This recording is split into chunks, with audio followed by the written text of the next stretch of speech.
ಸ್ನೇಹಿತರೆ ನಮಸ್ತೆ. ಯಾವ ಜನ್ಮದ ಕರ್ಮನೋ ಏನೋ ನಮಗೆ ಗೊತ್ತಿಲ್ಲ, ಇಂಥ ಗೃಹ ಮಂತ್ರಿಗಳನ್ನ ನಾವು ಪಡ್ಕೊಂಡಿದ್ದೀವಿ. ಆ ಗೃಹ ಮಂತ್ರಿ ಸ್ಥಾನಕ್ಕೆ ಬಂದು ಕೂತ್ಕೊಳ್ಳೋ ಯಾರಿಗೂ ಕೂಡ ಸಂವಿಧಾನದ ನಯಾ ಪೈಸದಷ್ಟು ಕೂಡ ಜ್ಞಾನ ಇರೋದಿಲ್ಲ. ಕೇವಲ ಸಣ್ಣ ಜ್ಞಾನವೂ ಕೂಡ ಇರೋದಿಲ್ಲ. ಕೇಳ್ತಾರೆ, ಅವ್ರು ಯಾರು ಗಾಡಿ ತಡೆಯೋದಕ್ಕೆ, ಇವ್ರು ಯಾರು ಗಾಡಿ ತಡೆಯೋದಕ್ಕೆ. ನಾವು ಅಕ್ರಮವಾಗಿ ಕಸಾಯಿಖಾನೆಗೆ ಬಹಳ ಹಿಂಸಾತ್ಮಕವಾಗಿ, ಕ್ರೂರವಾಗಿ, ಅಮಾನುಷವಾಗಿ, ಮಾನವೀಯತೆ ಇಲ್ಲದೆ ಅವುಗಳನ್ನ ಕಟ್ಟಿ ಹಿಂಸಾತ್ಮಕವಾಗಿ ಅಷ್ಟೊಂದು ಹಿಂಸೆಯನ್ನು ಯಾವ ಪ್ರಾಣಿಗಳಿಗೂ ಯಾವ ಜೀವಕ್ಕೂ ಕೊಡೋದಿಲ್ಲ. ಅಷ್ಟು ಹಿಂಸೆ ಕೊಟ್ಟು ತಗೊಂಡು ಹೋಗ್ತಾ ಇರ್ತಕ್ಕಂಥ ಗಾಡಿಗಳನ್ನ ತಡಿಲಿಕ್ಕೆ ಇವ್ರು ಯಾರು ಅಂತ ಕೇಳ್ತಾರೆ. ಯಾರು ಇವ್ರಿಗೆ ರೈಟ್ಸ್ ಕೊಟ್ಟೋರು ಅಂತ ಇವ್ರಿಗೆ ಗೊತ್ತಿಲ್ವಾ? ಸಂವಿಧಾನ ಓದಿಲ್ವೇನ್ರಿ ನೀವು? Every citizen have rights to stop crime. ಪ್ರತಿಯೊಬ್ಬ ವ್ಯಕ್ತಿಗೂ, ಪ್ರತಿಯೊಬ್ಬ ನಾಗರಿಕನಿಗೂ, ಪ್ರತಿಯೊಬ್ಬ ಪ್ರಜೆಗೂ ಕೂಡ ತನ್ನ ಕಣ್ಣು ಮುಂದೆ ಒಂದು ಅಪರಾಧ ನಡಿಬೇಕಾದ್ರೆ ಅದನ್ನ ತಡೆಯುವ ಹಕ್ಕು ಇದೆ, ತಡಿಬೇಕು. ಮತ್ತು ಆ ಅಪರಾಧವನ್ನು ಮಾಡ್ತಾ ಇದ್ದಂತ ಆರೋಪಿಯನ್ನ ಬಂಧಿಸಬಹುದು. ಆತ ಬಂಧಿಸಿ ಪೊಲೀಸಿಗೆ ಒಪ್ಪಿಸಬಹುದು. ಇದು ನನ್ನ ದೇಶದ ಕಾನೂನು, ಇದು ನನ್ನ ದೇಶದ ಸಂವಿಧಾನ ನನಗೆ ಕೊಟ್ಟಿರ್ತಕ್ಕಂಥ ಹಕ್ಕು.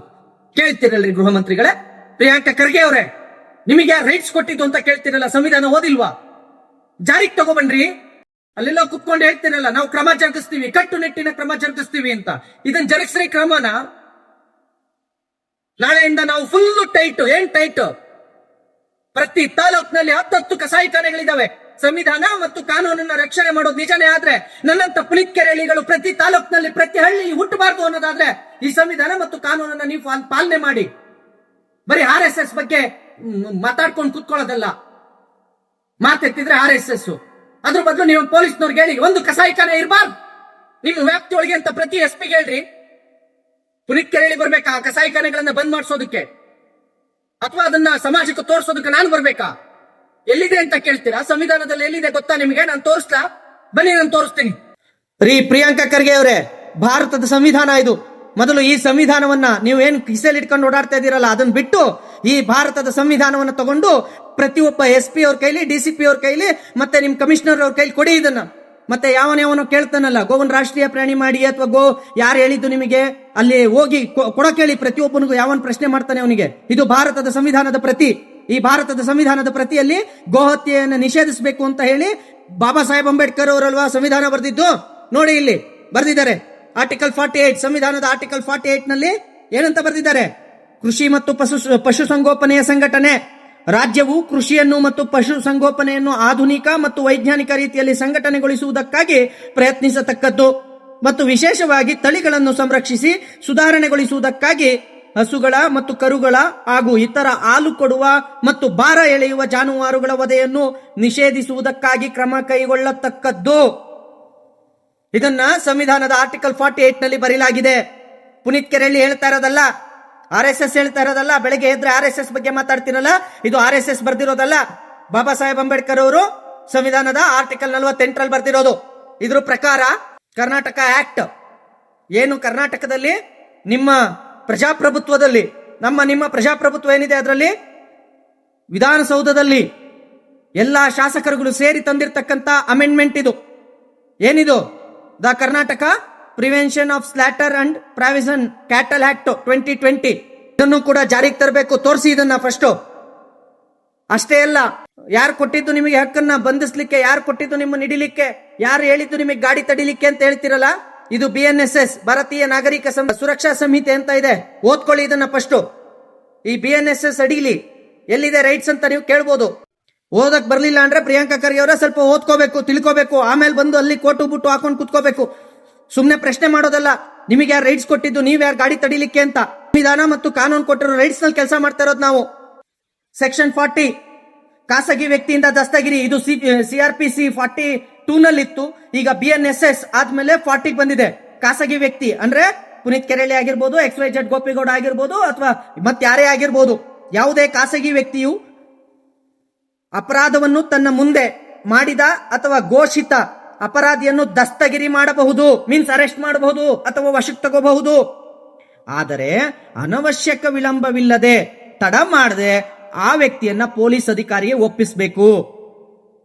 ಒಂದು ವೇಳೆ ಅಲ್ಲಿ ಆರಕ್ಷಕರು ಪೊಲೀಸರು ಇರಲಿಲ್ಲ ಅಂದ್ರೆ ಅಂತ ವ್ಯಕ್ತಿಯನ್ನು ಸಮೀಪದ ಪೊಲೀಸು ಠಾಣೆಗೆ ಕರೆದುಕೊಂಡು ಹೋಗತಕ್ಕದ್ದು. ಯಾರಿದನ್ನ ಹೇಳಿದ್ದು? ನಾನು ಪುನೀತ್ ಕೆರೆಳಿ ಮಾಡಿದ್ದ ಈ ಕಾನೂನ್ನ? ಯಾರಿಡಿ ಗಾಡಿ ತಡಿಲಿಕ್ಕೆ ಯಾರು ಅವಕಾಶ ಕೊಟ್ಟಿದ್ದು? ಗಾಡಿ ಹಿಡಿಲಿಕ್ಕೆ ಯಾರು ಹೇಳಿದ್ದು ಅಂತಿರಲ್ಲ. ಈ ಕಾನೂನು ಮಾಡಿದವ್ರು ಯಾರು? ಅವನ ಎದುರು ಘಟನೆ ಅಥವಾ ಅಪರಾಧ ವ್ಯಕ್ತಿಯನ್ನು ಕಂಡಾಗ ಆತನನ್ನು ಬಂಧಿಸಬಹುದು ಅಂತ ಹೇಳಿ ಯಾರಿಗೆ ಬರ್ದಿರೋದು?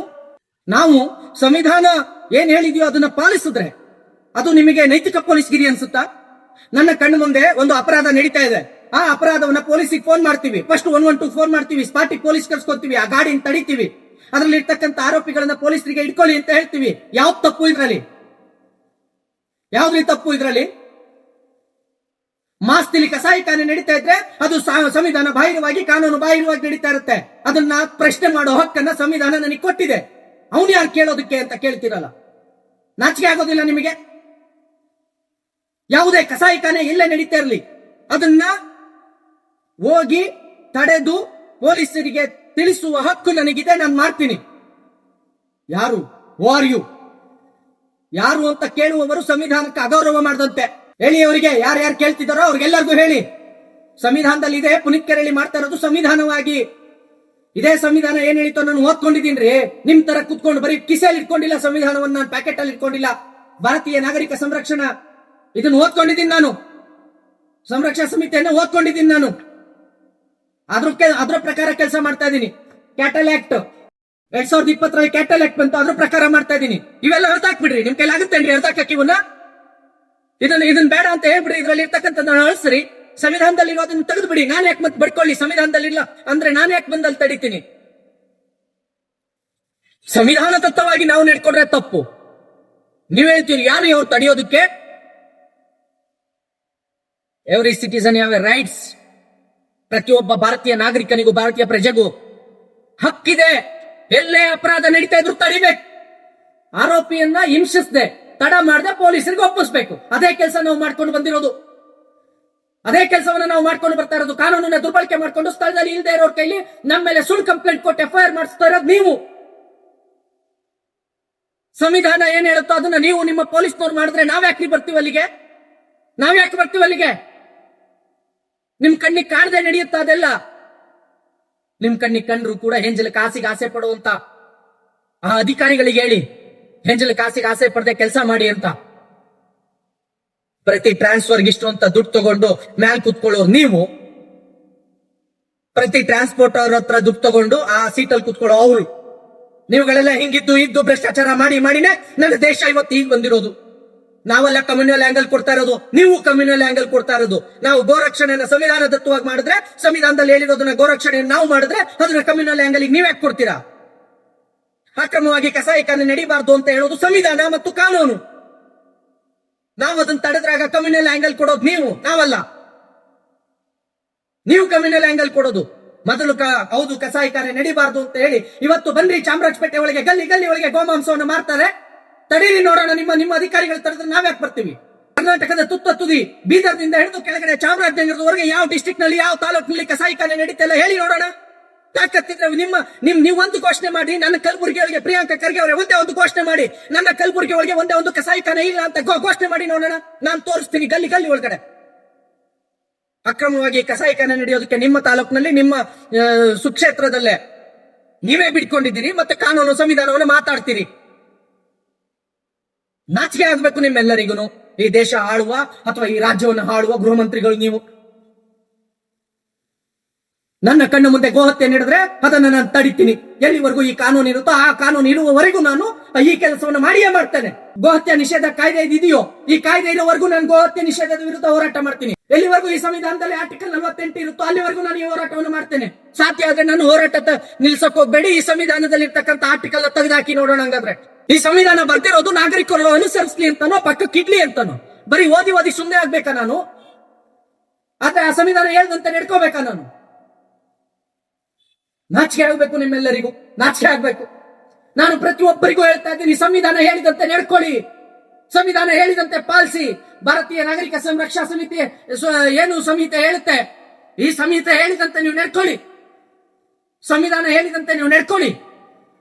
ಏನು ಕರ್ನಾಟಕ ಗೋಹತ್ಯೆ ನಿಷೇಧ ಕಾಯ್ದೆ ಇದೆ 2020, ಅದು ಹೇಳಿದಂತೆ ನೀವು ನಡ್ಕೊಳ್ಳಿ ಅಷ್ಟೇ.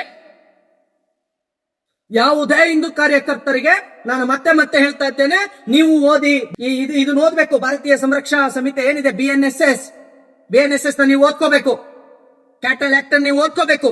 ಸಂವಿಧಾನವನ್ನು ನೀವು ಓದ್ಕೋಬೇಕು, ಪ್ರತಿಯೊಬ್ಬ ಗೋರಕ್ಷಕನು ಓದ್ಕೋಬೇಕು. ಆಗ ಧೈರ್ಯದಲ್ಲಿ ನಿಂತ್ಕೊಂಡು ಹೇಳ್ತೀರಿ. ಮೊನ್ನೆ ಚಿತ್ರದುರ್ಗದಲ್ಲಿ ಪಾಪ ಹುಡುಗರು, ಅವ್ರಿಗೆ ಗೊತ್ತಿಲ್ಲ, ನೀವು ಯಾರೇ ಗೋರಕ್ಷಣೆಗೆ ಹೋಗ್ಬೇಕಾದ್ರೆ ಇವನ್ನೆಲ್ಲ ಓದ್ಕೊಂಡಿರ್ಬೇಕು ನೀವು.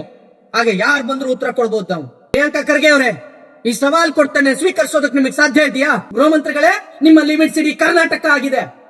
ನೀವು ಕರ್ನಾಟಕದ ಗೃಹ ಮಂತ್ರಿಗಳು. ನಾನು ಈ ರಾಜ್ಯದ ಪ್ರಜೆಯಾಗಿ ನಿಮ್ಮಲ್ಲಿ ಈ ಮಾತನ್ನು ಕೇಳ್ತಾ ಇದ್ದೀನಿ.